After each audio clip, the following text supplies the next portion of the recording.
But yeah, place to be here, my brother. Place to be in the presence. Ah, nice, For bro. sure. Bro, I want to get straight into that. I don't want to waste any time. What's up, my brother? Like I told you before we started shooting, I want to learn about YUZRIQ MEYER, not necessarily No stress, Mr. bro. MEYER. Yeah. Even though you are sort of like the same, but obviously social media personality is more. Nah, I think there's a very fine line between the two. You know what? The funny thing is, that's just a quick story.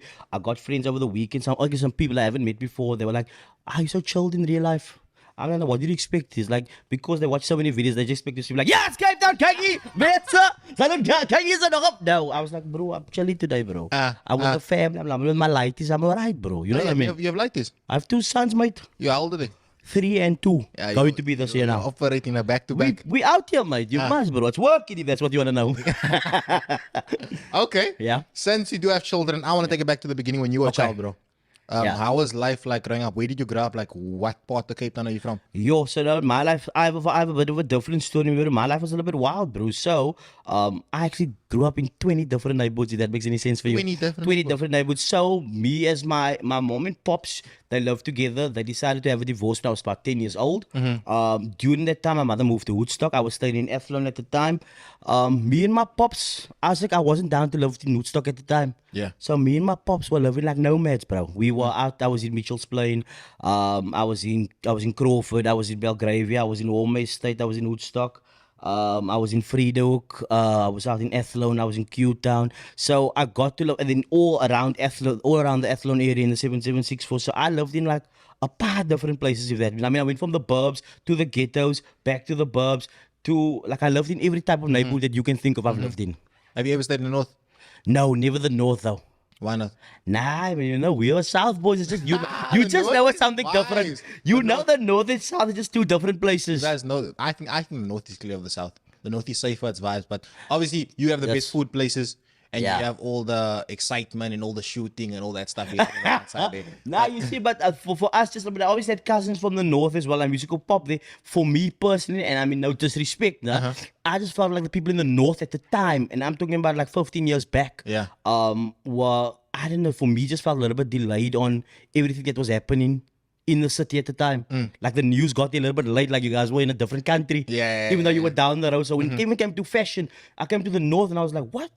This was like 5 years after the YMCMB wave was dead and niggas were still rocking YMCMB caps. And I was like, is this what's happening in the north? I was like, someone gonna give his peeps a wake up call. But now I think obviously with social media and where we're at right now, everybody's on par with everything. So I don't doubt the north is nice, bro. I mean, if you're gonna give me a house in the north, I'm moving. I'll give you a house, bro. Then I'm pulling up, bro. But bro, you said your dad caused you guys to move everywhere. So why was it like that though?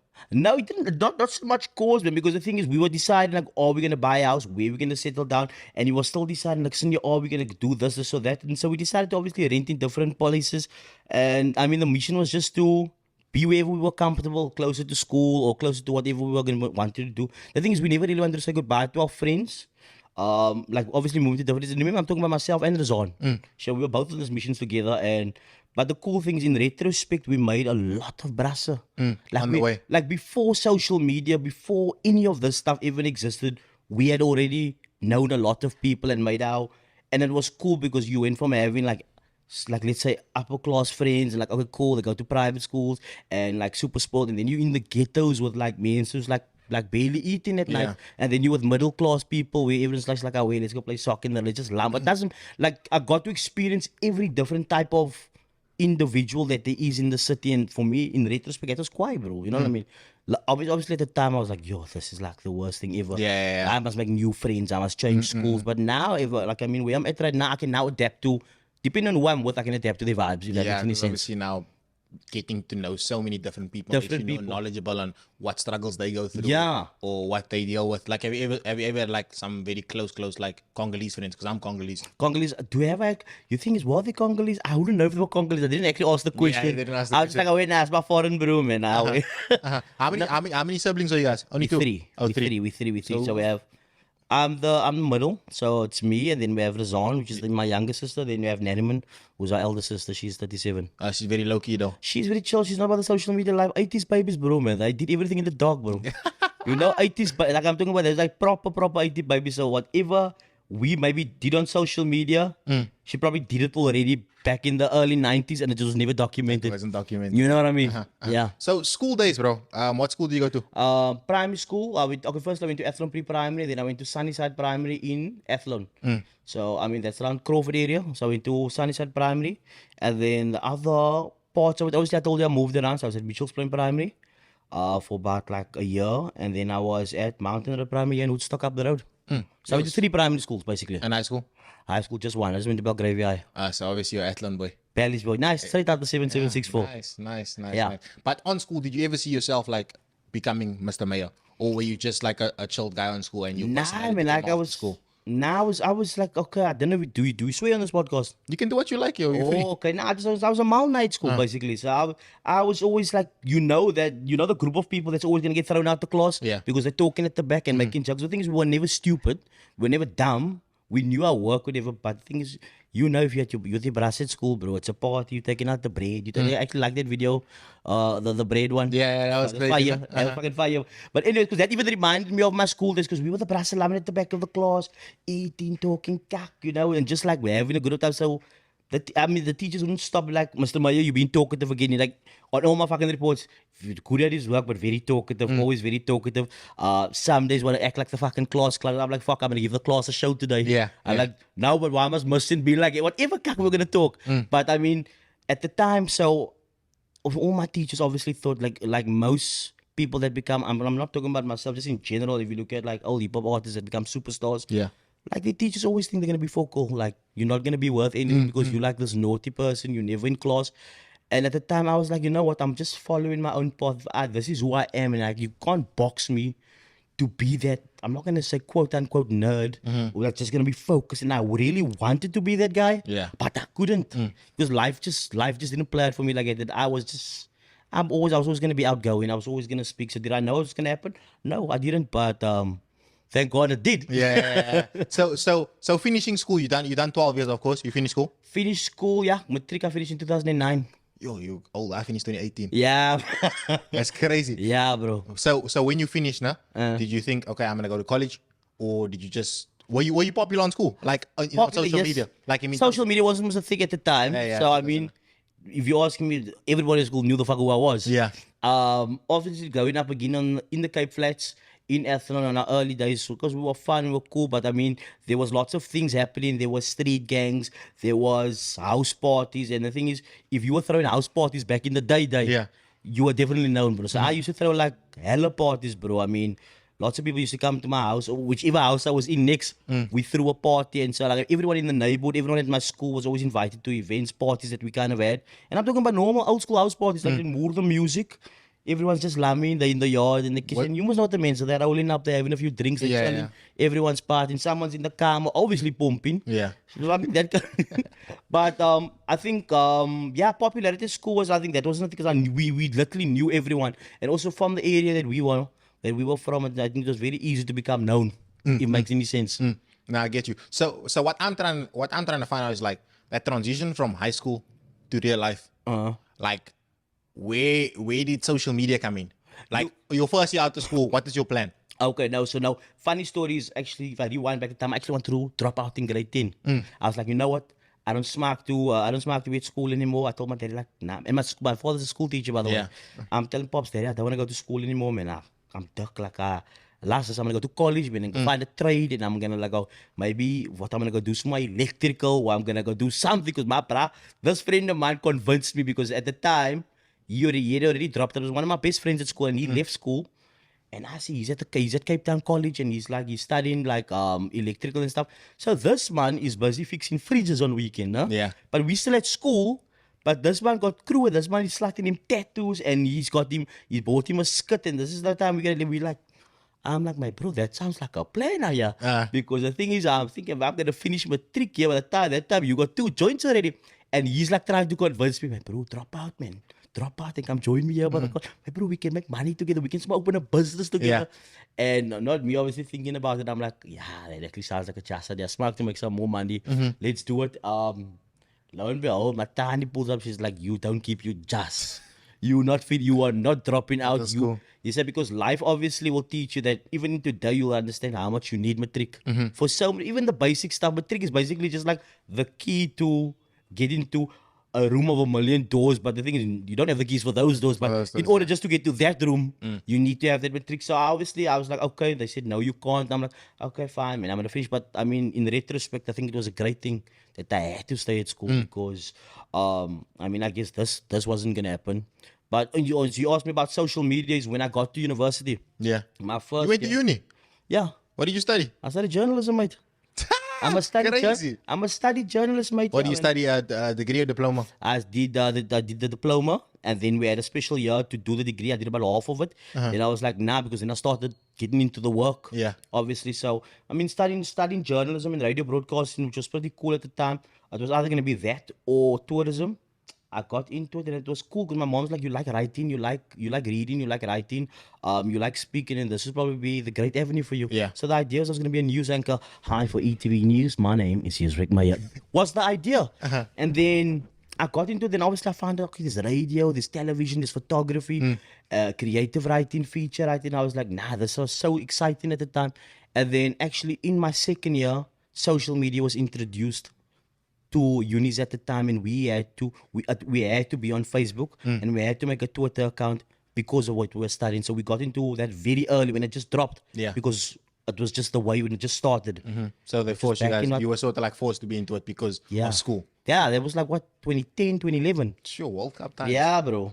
That's crazy. So from there, how did you become Mr. MEYER? I know you obviously work at Push Radio right now. Was that the first radio station you worked at? First radio station I worked at. I had become Mr. MEYER. So remember, obviously, at the time when my sister used to record me doing videos, and she was like small, bro. We all my siblings, we all have a 7-year difference. Yeah. So I mean, if I was about like, let's just say 14, she was 7. So by the time she was about 9. I could have been like 16, 17. She used to record all these videos of me. Like I'm talking about, this is on V360s, on small phones. And we even had, my mom used to love taking photos. We have photos of every single part of our life, from in the womb up until this age. My mom has photos of every, I tell you, if you give me a date, I have a photo. I have a photo of that date. Your mom liked taking photos? She took photos. So for us, taking photos and stuff was normal, and being on camera was always fine. So what happened was, the Zon took this video of me. And at the time I was like, I'm going to post it to Facebook. And remember, this was like, bro, 2000 and, the early 2000s, basically. Yeah. Early 2010s. Early 2010s, son. And I posted that video and it went viral on Facebook. And remember, this was the time Facebook had no proper algorithm. This is before the ad spaces that they tried to kill. Or like that video dropped and it got nearly 1 million views. What were you doing in that video? Early days, maybe. I was just talking about okay, anyways, I don't know if I was get into it. Yeah, I want you to get into it. Okay, now there was this viral conversation going about this young girl that apparently was, I don't know, like 15 at the time. But she like had this humongous teta. Like everyone, like they couldn't believe it. They were like, yo, like, but like people were like this, you know, like, yo, you're so young and you got like the, like I was like, I don't see the problem here, mate. Yeah. Like I don't know why is all gunning this chick because she has like these huge knockers, and I was like, my bro. So I just said in the video, my bro, I don't know about you, my bro, but if she was a little bit older, I think I'm more than happy with that teta. Yeah. So which is what I said. But obviously, in today's time, making that video would be. Oh no, but I was younger back then. You were younger. You know, I was like, for me, I wasn't that far over. It wasn't like no predatory stuff. Yeah, I get you. Like if you do that age now, you're like, nah, bro, there's something wrong with you. Yeah, of course. Check your levels, Aya. No, I mean, and then going back, and that video went viral, bro. Like everybody was talking about that video at the time, and Facebook was set ablaze. The thing was shared, and then I was like, okay, cool. So like, people posting like vines and videos is actually a thing, because I'm telling you, at the time when I was posting these videos, I was in a space where almost nobody was doing any, from Cape Town, was posting social media videos like that. So you were probably like one of the pioneers of the I would definitely say so, because I mean, but I have to give props to the Zon though, because she actually not taken the video, it would have never happened. Yeah, I didn't plan to. I didn't say let's record it and post it. She said let's post this. Because she was much more, I was obviously in it, but she was more savvy in terms of social media. I'm telling you, if I had my sister not taken that video or posted it, I don't think lots of it would have happened. You know what I mean? So I must give props to Majestic one time. So we posted that video, and then people started requesting videos. Like, they were like, yo, when you drop in another video? When you drop in another video? And I was like, I was already a mal now. I'm just gonna like, I had all sorts of characters growing up because obviously I was watching lots of movies.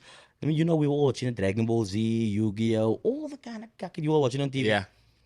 Posted more videos and people just kept asking. And then obviously when it happens for the first time, remember we were like the guinea pigs of the stuff. So it wasn't like we knew where it was gonna head into. Yeah, you were just going in blindly. You fast for 10 years later, I'm like, what? You're making money off social media and being on somewhat like in this, and like we were doing videos before the term influencer exists. That's why I still don't like the term today. Like, are you an influencer? An influencer. As my friend, that term only came out 4 years ago.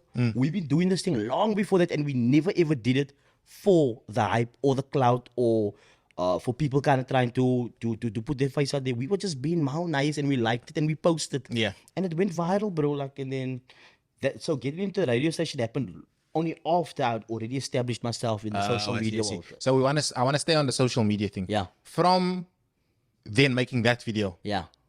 like how fast did it happen to like where you started walking around and that's Mr. Meyer? After that first video dropped, it was wild, bro.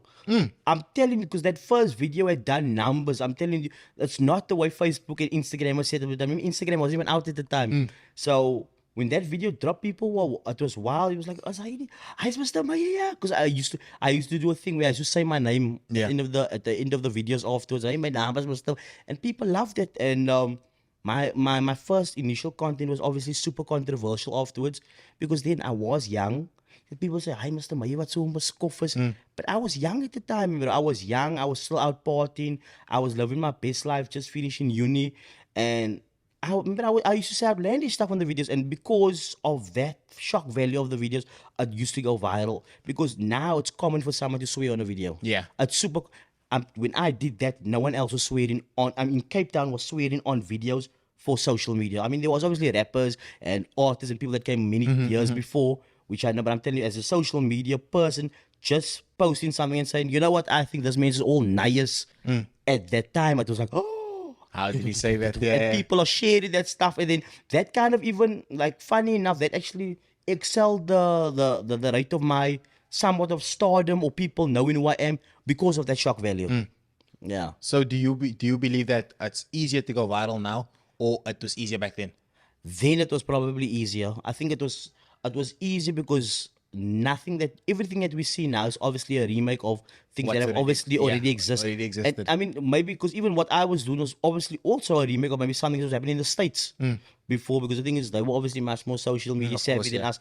But I mean, we didn't take it like that. But now it doesn't matter. Now you can go viral for any cack, man. Yeah. And like someone starts a page today and they maybe just like, I don't know, fucking poops on a candle. As an example, like, fuck, it's viral, 2 million views, like, what? You know what I mean? Yeah. But I think it's easy. I think it's a little bit easier now, and people have much more options now. Because now people can pick and choose, bro. Like, I mean, I'm telling you, the time when it started was like, it was me. I started, I did a couple of things. Then I know not long after I was dropping videos, then I started seeing Nadia also. Yeah. Was also in the early days. I'm talking about way back. And then that we were just still doing the pranks on her mom and stuff like that. And that videos came out a little bit after. So now you have TikTok, maybe, that just changed the game for everyone. Yeah, everyone's famous now. Everyone, and people and you can actually see people walking around with chips on their shoulders, like thinking like it means like a hell of a lot. Like, yo, bro, I'm TikTok famous. But I mean, at the time now that didn't exist, so you could have gone more viral then than now. But now still bigger. But I don't think it's like it's not the same because there's so many, man. It's not sustainable. Yeah. Like here today, gone tomorrow. So there's not a lot of people that like are actually like coming in this game and sticking and consistently, because we had to learn the ropes, bro. Yeah. We're like, okay, cool. So this is how it, because we only later found out you can turn this thing into a business. Because at the time we didn't think it was a business, because we literally were just catching on cack. Now I think people are actually trying to do this to make it a career. Of course, yeah. But there was no blueprint of this being a career. We were like, well, so now you can actually, you know what I mean? So in terms of like business, how did you get to the point where you started earning money? Like, what was your first brand deal? My first brand deal, my first deals actually started with me being an MC. So I used to MC for events. I think in the early days, I think around 2013. Around 2012, 2013, I started doing events and stuff, hosting fashion shows. Like, if you remember, like the fashion shows of the South that used to happen back in the days. Bro, I was 18 in 2018, bro. I didn't know I was still on school this time. Okay, but now fashion shows in in Cape Town at the time were big, man. Like, Yeah. just all the Richtkunners, everyone's on stage and all the brassen. And it was just like this whole thing. It was like a whole vibe. People used to go for the fashion show, lessons and stuff like that. And then do the, what you call it now, man? When they're just rehearsing, rehearsals and stuff. And then we had the rehearsals like, okay, Mr. Meyer, pull up, listen here, you can must do a paar jokes here and there, MC. So that was the first thing, doing MC gigs. And then the videos keep on. Then I started getting calls from brands. They're like, yo, bro, wouldn't you like to wear the sweater when you do the next video? I was like, huh? I'm like, what this happens? Because I was a youngster, I used to skateboard as well. I was a skater like back in the early days, and I always wished to be sponsored. I was like, yo, one day I smart, get like to get the sneakers, to get the boards, and like I want to be sponsored. Now people are like, nah, we'll sponsor you. But this time I wasn't worried about money. You just wanted to get free stuff. I want free stuff. I think that's like where everyone's like, now we want free stuff. But I'm like, I've long past the free stuff. Like, I don't want free cack anymore. Gotta pay for it now. But then maybe they're giving me sweaters, hoodies, jackets, tops, and this is like early, like 25th, like 2013, 2014 up. And people started, then I think I got my first big sponsor was Ambro. Ambro sponsored me with like 3 years worth of clothing, bro. I gave 3 years. My bro, almost 3 years. I'm telling you, I had hoodies, jackets, tops, anything that you can think of. I had balls. I obviously shared the stuff, and I was never like stingy with stuff. Like if my brass came, yo, it's adjustable. Way you can take it. How much did they pay you though? Did they pay you at that time? At the time, no. But they just, for me, it was just a 3 year. Bro, 3 years. You're probably excited, no? Nah, I didn't start as 3. I actually started as 1, and then we're like, okay, cool, let's extend it. It wasn't like, yeah, it's a 3 year deal. It was like, we do this, okay, fuck, it's working. And I started doing videos inside with the clothing on. It started going viral. People told me, yo, come eat at my spots for free. And remember, I'm telling you, this wasn't like now, obviously. Everyone does it, it's the blueprint, like, come eat by my place, I'm going to give you a free diet, come promote it. Yeah. That wasn't happening at the time. For that was all new to me. For the first time it was happening, I was like, yo, this is cack mad. And then I was like, okay, you can actually start making a business out of this. So you just have to keep pushing. I was like, nah, I'm going beast mode on videos now. I told myself I'm dropping 2 to 3 videos a day. I went beast mode enough. And even now, people say, Meyer, you don't post much anymore. I was like, maybe you know what? I did that already, man. Yeah. And people don't understand, when you're in it, you're going to do it. When you're in it for the first time, you're going to do it like it's the first time. Yeah, you're going to go harder. So now, for me, it's not like I've taken a back seat. It's like, once also you've done something a million times, you start to feel like, nah, like, maybe I don't listen to that anymore. Like, let's say, what if Tupac wanted to be a soccer player? You know what I mean? Yeah. We'd have never known because we just wanted more hip hop. What if you wanted to be a fucking tennis player? So I was not like, I didn't want to not do this anymore. It was working, but I got to the point where it felt super overwhelming. Where it was like, I couldn't deal with going out anymore, because I started to feel like I couldn't go out anymore because people were always invading my space. Like, I couldn't eat the diet. I couldn't just lamb. Everywhere I go, I used to party a lot. I used to eat lots of trance parties, rave parties, hip-hop parties. I was like an all-around music lover. So I used to go to all these events. And obviously in my younger days, like maybe when we were teens, maybe we turn up. Yeah. Now it all got to a point like, I can't turn up anymore because I'm like famous. Yo, did you see Mr. Meyer's laming there with a glass up? And I'm like, maybe I'm still just like you, maybe I just got known for the cack I do. Yeah. But that didn't mean it changed who I really was. Now I'm at the point where I'm going to events. Now everyone knows me. And maybe sometimes the boys get a bit wild. And the man get rowdy. Yeah, here's what's happening now. All of a sudden, now someone's going to disrespect me. Now I'm supposed to say nothing because you're on radio.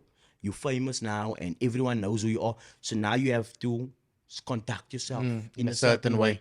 And maybe I already experienced that more than almost 10 years ago. So I can only imagine what youngsters getting into this don't understand how much your privacy gets invaded. Like, they think fame is just quieting your free stuff, money. But, my bro, your life is not yours anymore because you are now part of the people.